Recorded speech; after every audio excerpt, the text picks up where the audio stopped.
امام بخاری رحمہ اللہ فرماتے ہیں کہ ہمیں بیان کیا عبداللہ بن یوسف نے، وہ کہتے ہیں ہمیں خبر دی مالک نے نافع سے اور عبداللہ بن عمر رضی اللہ عنہما سے کہ بے شک رسول اللہ صلی اللہ علیہ وسلم نے اناخ بالبطحاء، آپ نے پتھریلے میدان میں اپنی اونٹنی کو بٹھایا، بذی الحلیفہ ذو الحلیفہ میں، فصلی بہا، آپ نے وہاں نماز پڑھی، وکان عبداللہ بن عمر رضی اللہ عنہما یفعل ذلک، اور عبداللہ بن عمر رضی اللہ عنہ بھی ایسا ہی کیا کرتے تھے۔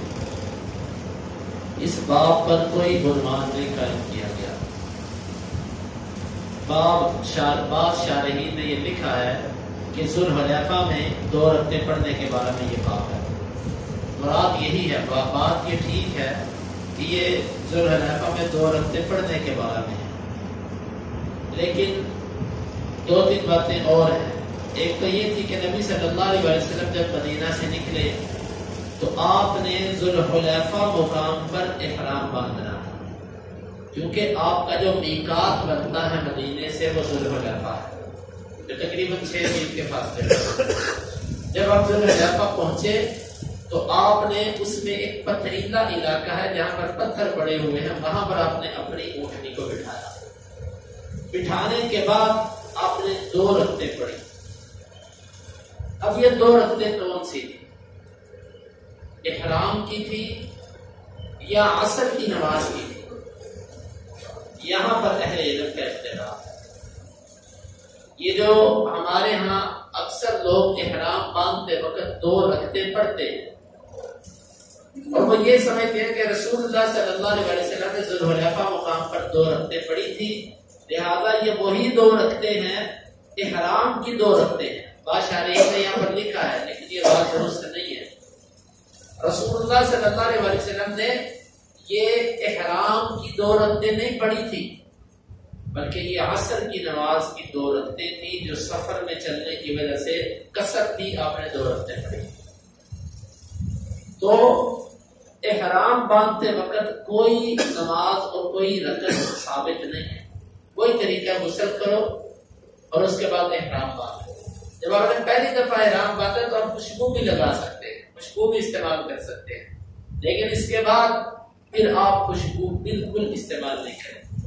تو یہ جو 2 رکعتیں ہمارے ہاں اکثر لوگ پڑھتے ہیں احرام باندھنے کے بعد 2 رکعتیں، یہ احرام کی 2 رکعتیں، یہ نہیں ہے حدیث کے اندر، یہ عصر کی 2 رکعتیں تھی۔ اس کی انشاءاللہ واضح دلیل اور تفصیل آگے انشاءاللہ انس رضی اللہ عنہ کی حدیث کے تحت آئے گی۔ تو عبداللہ بن عمر بھی ایسے کیا کرتے تھے، وہ بھی اسی مقام پہ اپنی اونٹنی بٹھاتے اور پھر جو ہے نا وہ نماز پڑھتے عصر کی اور پھر اپنے حج کے لیے جایا کرتے تھے یا عمرے کے لیے۔ عبداللہ بن عمر کی عادت تھی کہ یہ رسول اللہ صلی اللہ علیہ وسلم کو جو کام کرتا دیکھتے تھے یہ بھی وہی کام کیا کرتے تھے، حتیٰ کہ کسی جگہ پر نبی صلی اللہ علیہ وسلم نے قضائے حاجت کی ہے نا اور ان کو قضائے حاجت نہیں آئی ہوتی تھی، یہ ویسے ہی اپنی سواری کھڑی کرتے، وہاں پر جا کر کچھ دیر بیٹھتے اور پھر اٹھتے۔ بس یہ ان کا ایک اپنا اجتہاد تھا، ان کی نبی صلی اللہ علیہ وسلم کے ساتھ ایک محبت کا ایک منظر تھا، بس وہ اس طرح کیا کرتے تھے۔ تو یہ باب ہے، باب خروج النبی صلی اللہ علیہ وسلم علی طریق الشجرہ، نبی صلی اللہ علیہ وسلم کا نکلنا درخت والے راستے پر۔ امام بخاری کہتے ہیں ہمیں بیان کیا ابراہیم بن المنذر نے، وہ کہتے ہیں ہمیں بیان کیا انس بن عیاض نے، وہ عبید اللہ سے، وہ نافع سے، وہ عبداللہ بن عمر سے کہ بے شک رسول اللہ صلی اللہ علیہ وسلم کان یخرج من طریق الشجرہ، آپ درخت والے راستے سے نکلا کرتے تھے، ویدخل من طریق المعرس، اور واپس مدینے میں داخل ہوتے تھے معرس والے راستے سے، وان رسول اللہ صلی اللہ علیہ وسلم کان اذا خرج الى مکہ صلی فی مسجد الشجرہ، اور جب ہم مکے کی طرف سفر کرتے تو شجرہ مقام پر جو مسجد ہے اس میں جا کے نماز پڑھا کرتے تھے، وَإِذَا رَجَعَ، جب ہم لوٹا کرتے تھے، صَلَّى بِذِي الْحُلَيْفَةِ بِبَطْنِ الْوَادِي، اب نماز پڑھا کرتے تھے ذو الحلیفہ مقام پر وادی کے اندر، وَبَاتَ حَتَّى يُصْبِحَ، آپ رات گزارا کرتے تھے یہاں تک کہ صبح کرتے تھے۔ اس باب کا مطلب یہ ہے کہ جب آپ مکہ جایا کرتے تھے آپ اور راستے سے جاتے تھے، اور جب آپ واپس آتے تھے تو اور راستے سے آتے تھے۔ ایک رستہ ہے جس کو کہا جاتا ہے الشجرہ، یعنی کہ اس رستے میں ایک درخت تھا، اس مناسبت سے اس رستے کا نام شجرہ پڑ گیا، درخت والا رستہ۔ اور ایک رستہ تھا معرس، معرس کہتے ہیں کہ رات کے آخری پہر میں جہاں پر قافلے آرام کرتے ہیں اس جگہ کو معرس کہا جاتا ہے۔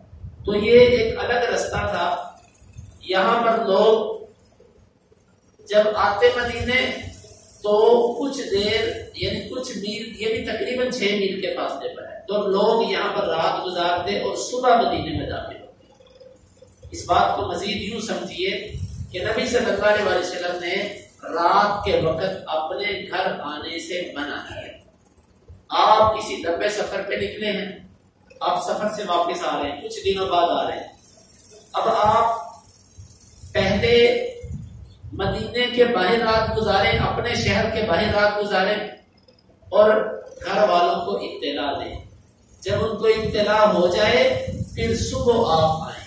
اس کی وجہ بھی آپ نے بیان فرمائی، آپ نے فرمایا کہ یہ اس لیے ہے کہ عورت کا جب خامند نہیں ہوتا، یہ الفاظ میرے ہیں، مفہوم بیان کر رہا ہوں کہ عورت کا جب خامند نہیں ہوتا تو وہ اپنی صفائی ستھرائی کا اتنا زیادہ خیال نہیں رکھتی۔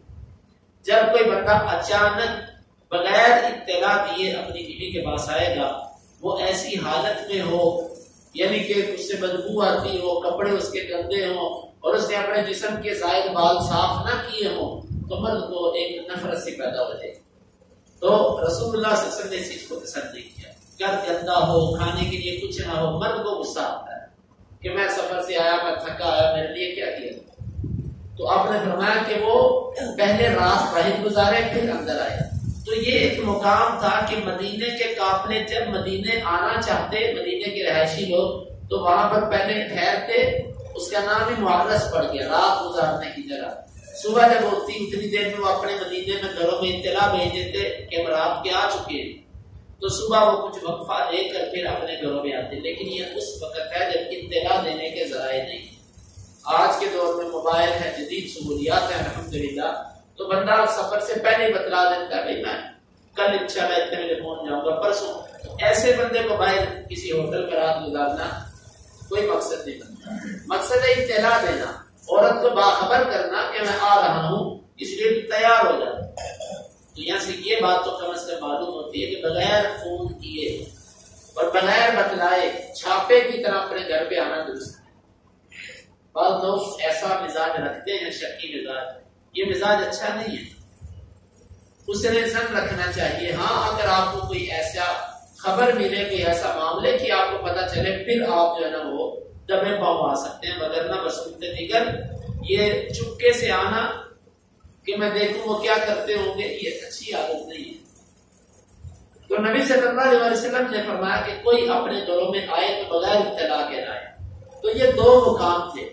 آپ جاتے تو درخت والے رستے سے مکے جاتے، جب مکے سے واپس مدینے آتے تو معرس والے رستے سے آتے۔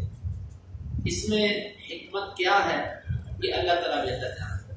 آپ کی عادت مبارک تھی کہ اکثر جب عبادت کے لیے جاتے تو رستے بدل کے جایا کرتے تھے۔ عید کے لیے جانے کا رستہ اور تھا اور واپس آنے کا رستہ اور تھا، اسی لیے ہم نے یہ پڑھا حج کے لیے جب گئے تو اور رستے سے گئے، جب واپس آئے تو اور رستے سے آئے۔ ممکن ہے اس کی وجہ یہ ہو کہ رسول اللہ صلی اللہ علیہ وسلم زیادہ سے زیادہ رستوں کو اپنے حق میں گواہ بنانا چاہتے ہیں، کیونکہ انسان کا ہر وہ قدم جو اس نے زمین پر رکھا ہے، یہ قدم کل قیامت کے دن بولے گا اور گواہی دے گا۔ یہ جگہ بولے گی کہ میرے اوپر اس نے یہ گناہ کیا، اور جگہ بولے گی کہ میرے اوپر اس نے یہ نیکی کی۔ ممکن ہے اس کا مقصد یہ ہو کہ زیادہ سے زیادہ رستے ہمارے لیے اللہ تعالیٰ کے حق میں گواہی دیں۔ تو یہ نبی صلی اللہ علیہ وسلم کا طریقہ تھا، اور آپ نماز پڑھا کرتے تھے اس رستے میں مسجد میں پہنچ کر۔ تو حتیٰ آپ رات گزارتے یا کبھی جب صبح ہو جاتی پھر آپ مدینے کے اندر آ کرتے تھے۔ تو یہ نبی صلی اللہ علیہ وسلم کا یہ عمل بھی ہمیں معلوم ہوا کہ آنے اور جانے کے لیے عبادات کے وقت آپ کے رستے جدا ہوتے تھے۔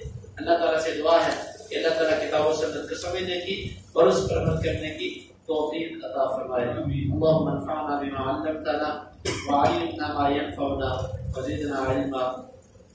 اللهم اقسم لنا من خشيتك ما يحول بيننا وبين معصيتك، ومن طاعتك ما تبلغنا به جنتك، ومن اليقين ما تهون به علينا مصائب الدنيا.